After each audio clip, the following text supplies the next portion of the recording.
When I first started playing Marvel Rivals on the Steam Deck, I immediately enabled frame generation for its impressive FPS boost. Without it, the frame rate hovered in the 30s, which felt sluggish. Frame generation smoothed out the gameplay and it polished recorded footage. But I didn't realize I was trading performance for input latency until much later. Let me explain what happened. At first, frame generation felt like a revolutionary improvement. It smoothed out frame drops and the gameplay looked responsive and fluid, staying mostly around 60 FPS.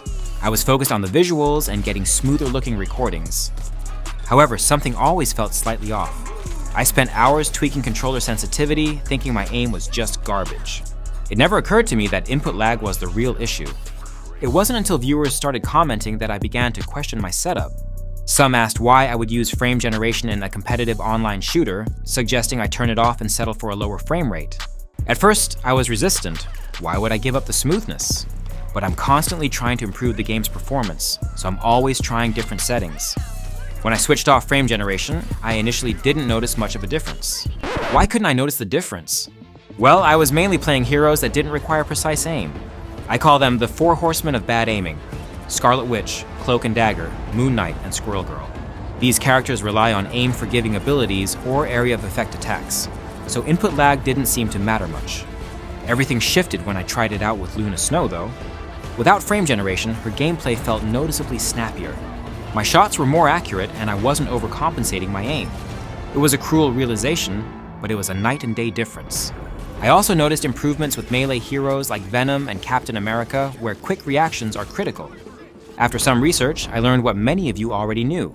Frame generation is constantly predicting the next frame and can hinder performance in fast-paced online games. This feature is better suited for single-player games where a slight input delay will have much less of an impact. And that's when it hit me. I'd been unknowingly handicapping myself for 150 hours.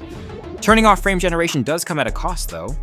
The frame rate will take a hit, but the additional settings added in the Season 1 update also improved the game's performance without frame generation compared to when it launched.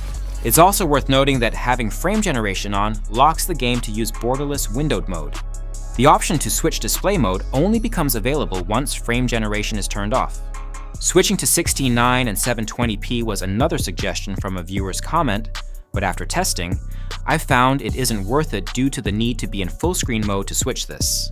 The game plays much smoother in borderless windowed mode, especially when the Steam Deck is docked and using an external monitor.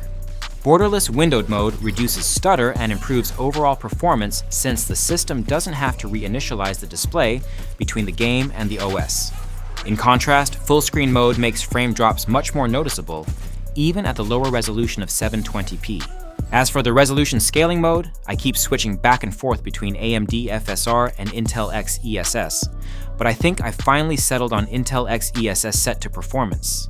This combined with using borderless windowed mode provides the best balance, maintaining decent frame rates that mostly only dip into the 40s across most maps and game modes, with smoother scaling than full screen mode. Another critical discovery I made after further testing is how much the compatibility layer impacts performance. While the game will start using Proton Experimental, I currently get the best performance with GE Proton 922. To enable GE Proton compatibility layers, you'll need to switch to desktop mode and use the Discover app to download Proton G first. Interestingly, when I tested the game with the newer GE Proton 923, performance suffered quite a bit compared to 922. This just goes to show how fine-tuning every detail, even the compatibility layer, can make a significant difference. So, is it worth turning frame generation off? Yes, absolutely. The improved responsiveness and precision far outweigh the slightly lower frame rates, especially if you play heroes that demand accuracy and quick reactions. That said, the 4 horsemen of bad aiming are actually a lot of fun to play. Scarlet Witch's super forgiving primary attack, Cloak and Dagger's homing daggers, Moon Knight's stationary ankhs, and Squirrel Girl's exploding acorns all allow players with bad aim to still be effective. I'm glad there are characters like this in the game so that everyone, regardless of skill level, can contribute and enjoy the gameplay. I owe a big thank you to those of you who commented and pointed out this issue with frame generation. Your feedback helped me understand why the game felt off and pushed me to make adjustments. It's a bit embarrassing to have 150 hours of playtime in the game before realizing this, but I hope sharing my experience will help others avoid the same mistake. Marvel Rivals has great potential on the Steam Deck, but optimization is crucial. I hope NetEase prioritizes updates to make a stable 60 FPS achievable without needing frame generation. Until then, I'll keep experimenting to find the best balance between visuals and performance. If you've had a similar experience or have additional tips, let me know in the comments. If this video helped you, don't forget to like and subscribe to Decked Out Gaming for more Steam Deck performance tips and gameplay. Thanks for watching, and I'll see you next time.